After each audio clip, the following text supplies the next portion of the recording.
Hi, everybody. Welcome to the Backstory Podcast. I've been bringing you some of my favorite people in the world. This has been a real joy for me to have this podcast and to be able to do this in this way. I've been, of course, doing the channel for 30 years now. It'll be 30 years in December, and by the way, we're going to do something to celebrate that. We're going to talk about that another time. But basically, because of that, I've gotten to know some wonderful people. And of course, with the virtual live broadcast we did for 25 years, we interviewed with Sandy Sedgbeer quite a few wonderful people, and really kind of made a sort of a family that it has gotten together once in a while. Well, one of these I haven't seen in a long time. In fact, the last time I saw her, she was leaving her house to go somewhere to do a seminar or something. This is Simran Singh.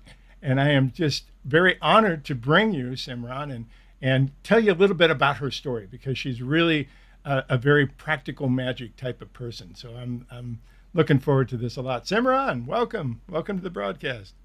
Oh, it's so wonderful to be with you, Steve, and congratulations on all of the impact and the decades that you have had on so many people. You truly are a pioneer in this industry, and it was such an honor and a delight to meet you 12 years ago, and it has excited me that we have come back into connection again. That's magical. I'm looking forward to this a lot. So we'll kind of go back and forth, but I really want to cover your work. As I mentioned before we started, most of our people that tend to watch this tend to be healers or people looking for new ideas, for ways that other people were successful in different things. And we end up spreading a lot of light in different ways this way.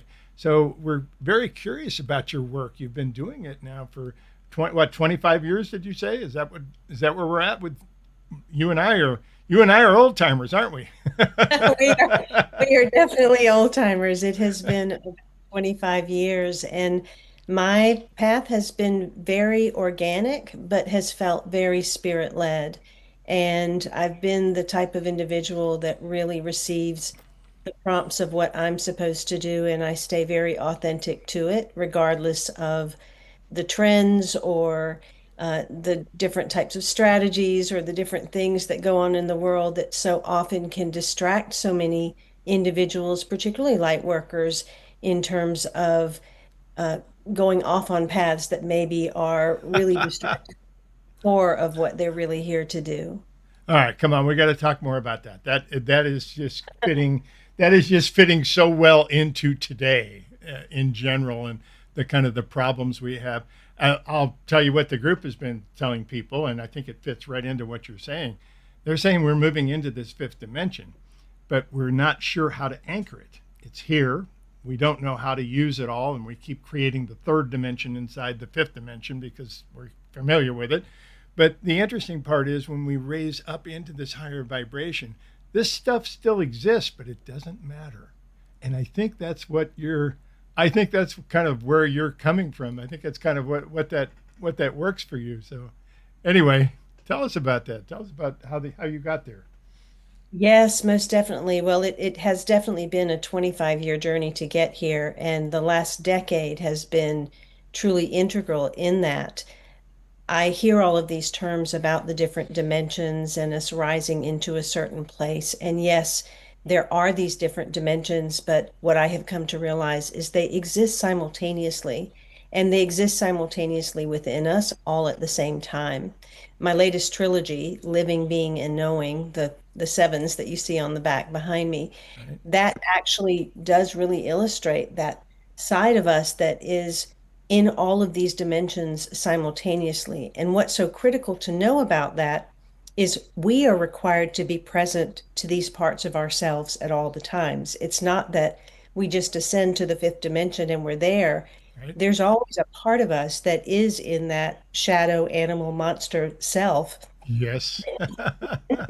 needs to be awakened to, because if it didn't exist, we wouldn't have what we have outside in the world.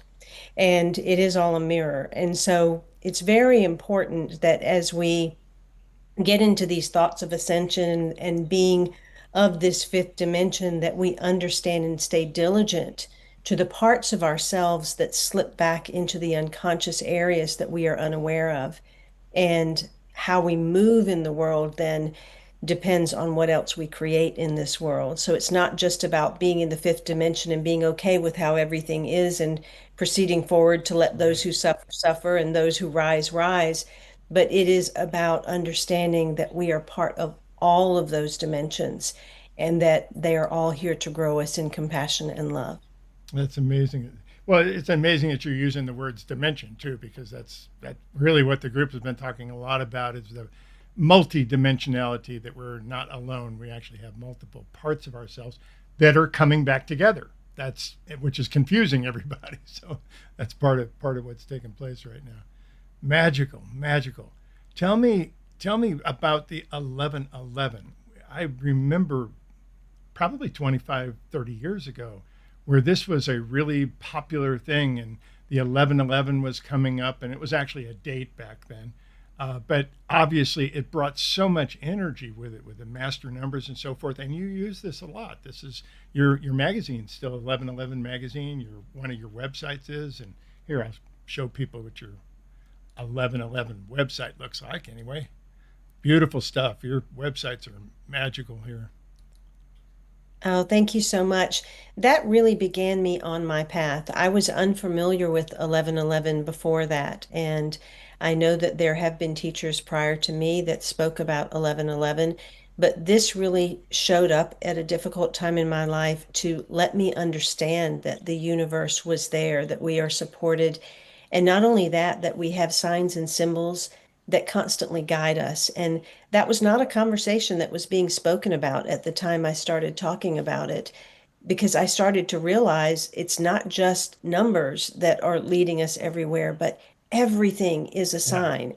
We're being guided all the time. And if we really start to pay attention to these conversations with the universe, then all of a sudden we're being given paragraphs and volumes of where we need to do our own personal growth work so that that work ripples out to support the collective consciousness.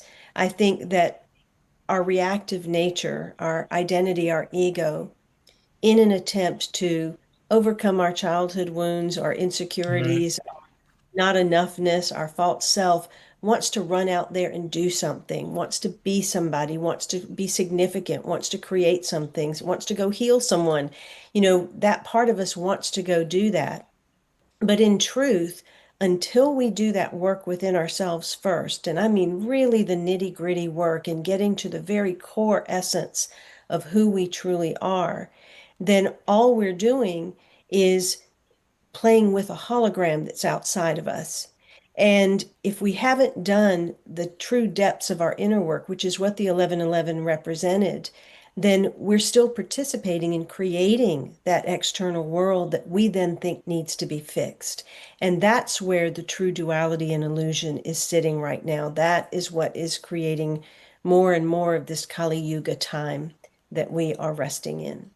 Magical, magical, magical time to really take your power and go. But and I totally agree with you. In fact, in our Lightmaster group that we're doing, our highest level group, that's exactly what we're doing. We're talking about what do we need to release to move to the next dimension. What is holding us, the lower vibrations of holding us into this energy, because we keep returning here. We're comfortable here. Obviously, we have a lower vibration part of us. It's always we're going to have a physical body. We're always going to have part of us anchored here on the planet.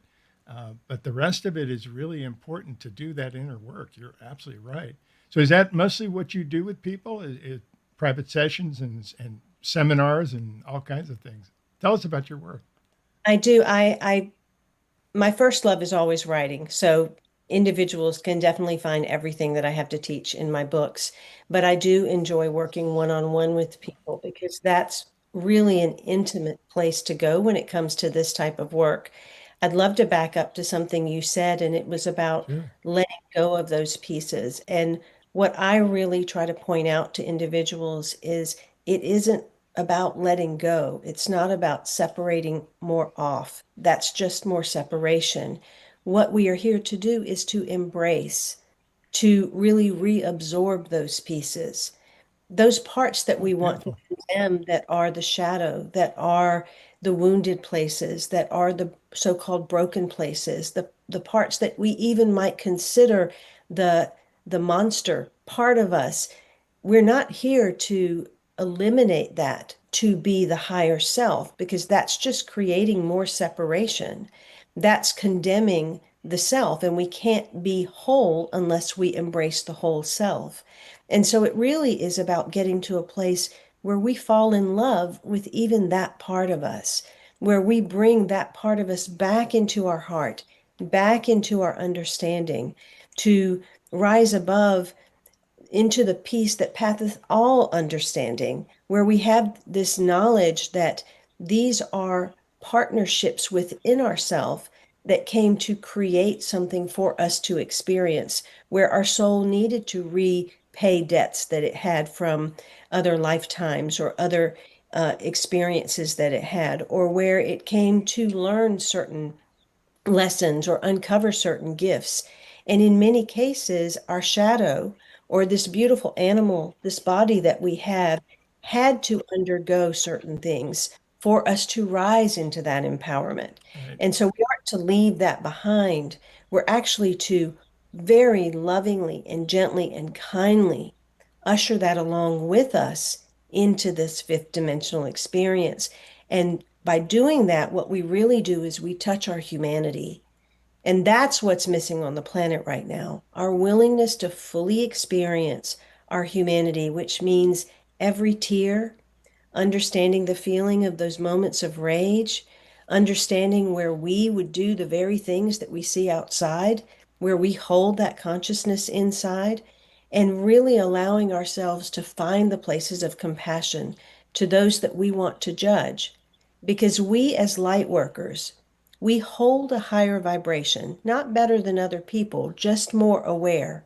Right. And if we, the more aware ones, are judging anyone or thinking any side is wrong, or even that someone needs to be healed or fixed, our vibration is so strong, it creates more of that.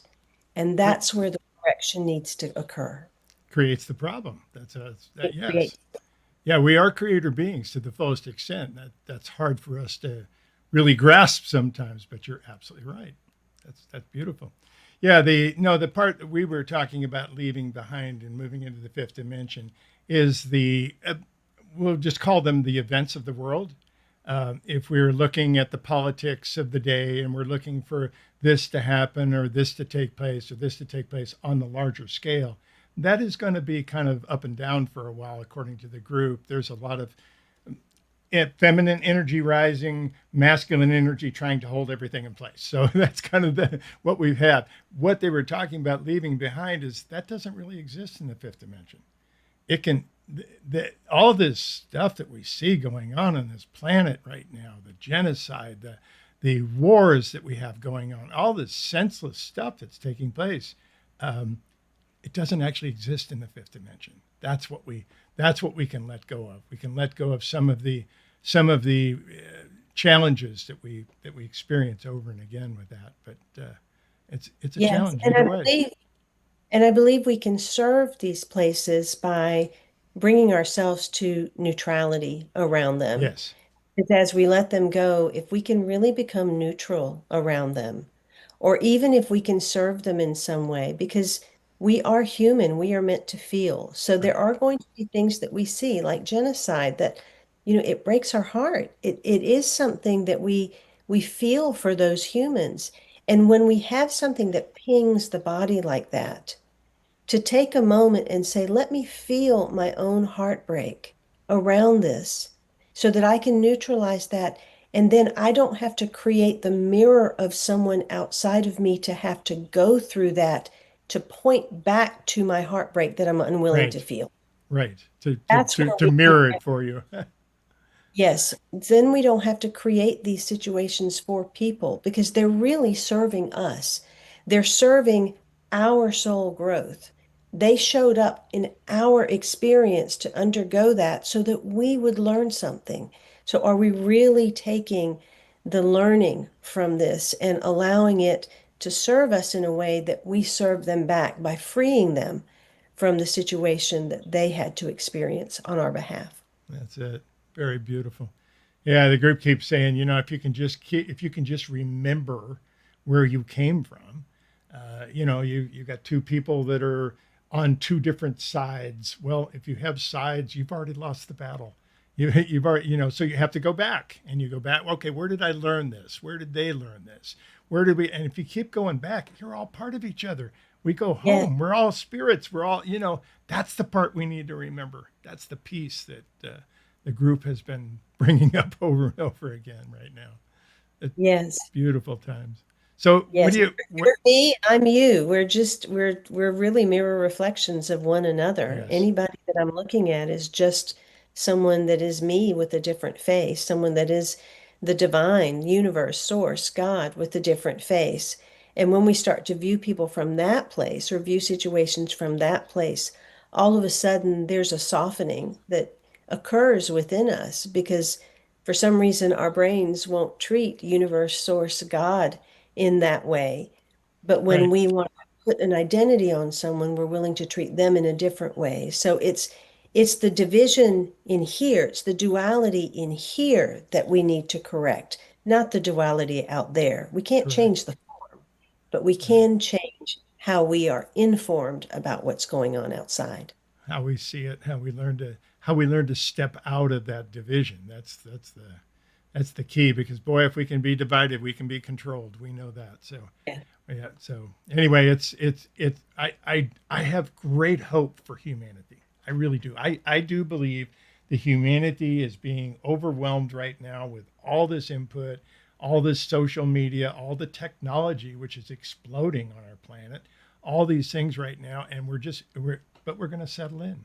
We will awaken. We'll learn how to work with this. We'll learn how to use these things. That's my dream, and that's my vision for the future, from what the group's been showing. So absolutely magical. So tell me about the 777. I heard you call it a trilogy, but it's on seven. So tell me about that. Yes, it is a beautiful sacred oracle trilogy that came through me after a 10-year experience. My first couple of decades was truly devoted to the light. It was everything about love and light and service and creating the pathways for healing through the different areas of work that I do. And then I encountered an experience in 2014 that was the most painful loss that I could have imagined. And I know that you are not a stranger to loss either, Right. Steve. And in that moment, with the way that it occurred and the trauma that occurred around it, it had me pause because I know I'm a creator of my reality.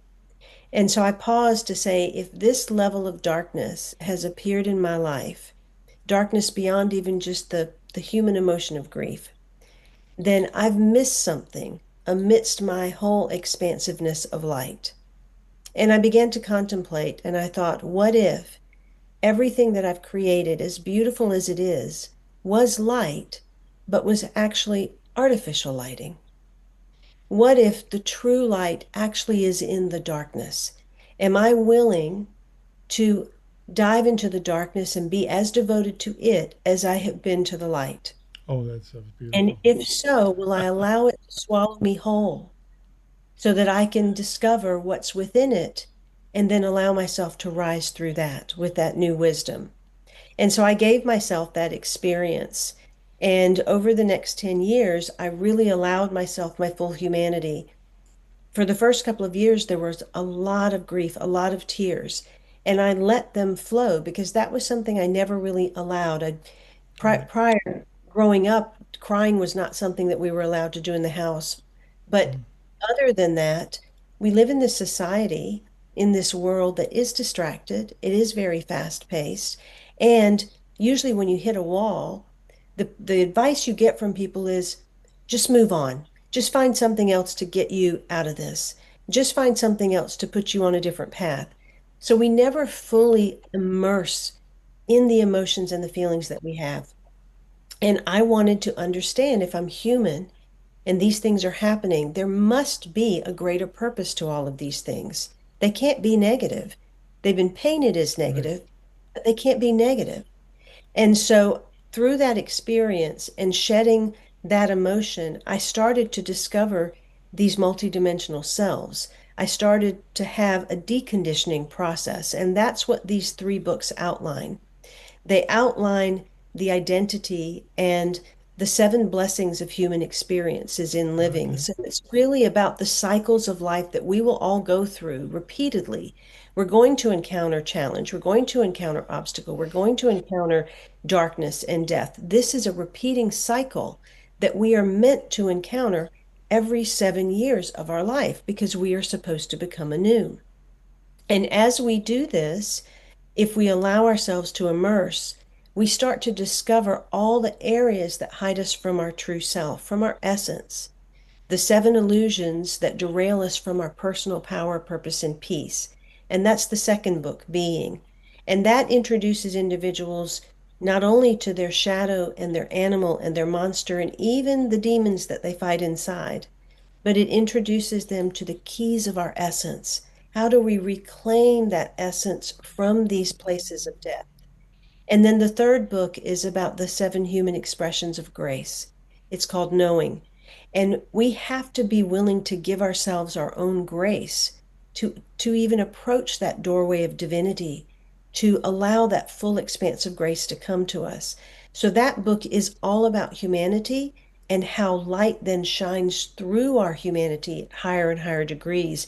And that's how we rise to the fifth dimension by allowing all of these parts of us to come with To come us. back together. That's beautiful. It's fascinating because I'm taking the channels and the energies and the wisdom that has come through you and comparing it to the groups. And it's we're talking the same thing. We're using different words and different analogies and so forth to do it, but it's amazing. The confirmation is always amazing, and that's what I'm really experiencing here today. Obviously, we're part of the family, so Yes, we are. yeah. Welcome back. Good. That's incredible. So this trilogy of books is available everywhere now. It is available everywhere, and it's not a typical set of books. These are not books you're going to read from front to back. Oh, They interesting. They won't let you. The way that I was guided to write them, you cannot read these books fast. They are meant to just be opened and take just a few lines or a paragraph and allow that to be medicine within you that you carry. And once you've done that and gotten comfortable with them, you can literally open to living. So if you're going through an obstacle, you can see where that obstacle stems from, and then you Right. can open to being and find the correlating illusion that ties in with that obstacle. So, for example, when we are going through a situation where there is conflict, that often has to do also with the illusion of money. And so these two tie together in a certain way. And when we start to understand what's underneath the energies of things, then we also understand what the grace is that we're supposed to give ourselves. And in this case, the grace is simplicity. And so it's just a framework, a grid work to help you understand Hmm. this technology that we are and how life is supporting this technology in rising in vibration. Magical. Absolutely magical. Okay. I've been showing pieces of your website, but I want you to take us through it a little bit so we're not missing anything. You have two websites. The one that I was just showing was iamsimran.com. I'd love to be able to show you this bigger up here, guys, but it's actually I am Simran. We'll put some links for you in the page down below, but here it is. And of course, I can't exactly blow this up for you really big, but that is this is the one that talks about the 777. Yes, all of my books are there, my artwork is there, everything that I do personally and create personally is on this site. If individuals want to do a real deep dive into that type of work, that's where they would go.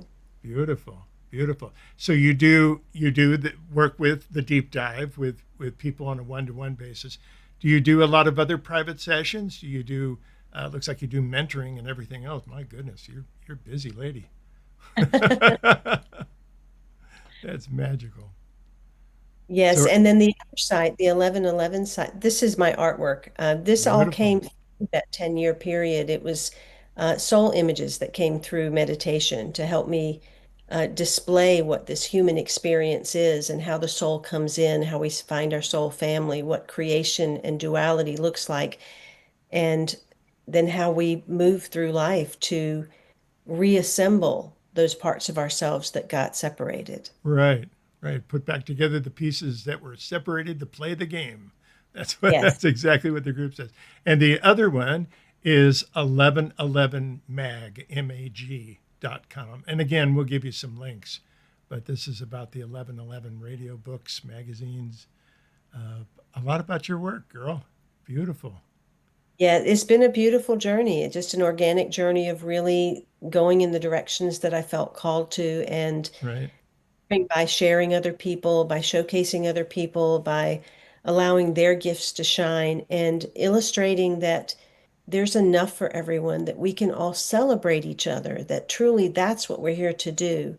If we can put on the lens of love and celebration with everything that we see, then all of a sudden we become the vibration that even just walking down the street starts to shift things. And so I have a mantra that I always share with individuals that I use on a continual basis, and that Oh, is tell us. in love, of love, with love, as love. We are in love all of the time. We are in a field of love. We are in a body of love. We are in a world of love that was created from love. And then with love, we are with love eternally. We've never left anywhere. We've been there. We are connected through that. It is sitting inside of me. It is sitting inside of you. We are here of love, meaning that every cell inside of our body is composed of that same love, that eternity that upholds all things. Our position on this planet is to be here as love. So, are we walking, talking, speaking, thinking, behaving as love in each and every second that we move? And if we live by that, then there can be no wrong thing. There cannot be any wrong action or wrong word because it has to all come from love. Fascinating. Fascinating. And yet that's a difficult situation. And coming out of a field of duality, we're learning to release some of that contrast and so forth, and be able to see in the darkness. I love your earlier references to that too. The group actually did. They've done a whole bunch of series on the beauty in the darkness. That we keep thinking the dark is wrong, the dark is bad, the dark is evil. No, there's beauty in there. There's all kinds of magical things that are all part of us that we wouldn't see if we didn't have the darkness. So, Yes, we can't yeah, be love walkers and light workers if we're not willing to love it all. yeah, exactly. So it's the whole experience of it that's just magical right now. So that's great. So you have seminars that you do in person too, or do you travel now? If I'm invited, I will go speak. Otherwise, I just work one-on-one with Oh, individuals. marvelous, Yes. marvelous. Yes, I Well, find the intimacy of that is far more powerful. I've learned that our presence is enough, and so often individuals don't understand the depth of presence is right. so powerful.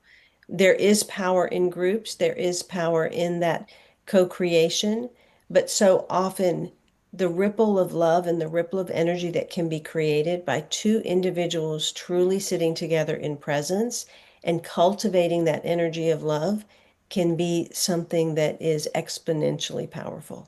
That's beautiful. And which website would they go to see about working with you? I am Simran.com. I am Simran. Okay. That would be the one with the artwork on it. Got it. Yes. Okay, good. Good. Very nice. Very nice. Yeah. So let's we've kind of covered a lot of how the work you do, the the way you're coming from and the energy that you bring forward. Tell us about where we are as a collective of humanity. Where do you see us? What do you think's ahead? What can we look forward to? I do believe that what our role is right now is to be sacred witness.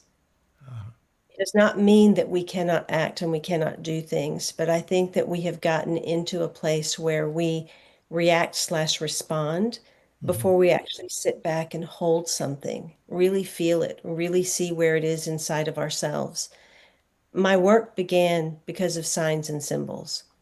And as I've continued to use that as my personal growth path, I've taken everything that I encounter and I have asked that question, where is that in me?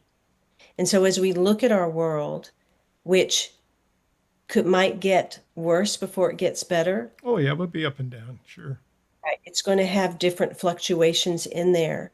If we can not rush to do something, even if we see someone that is in their own space of needing something, if we cannot rush to jump in to do something, we allow something bigger to happen.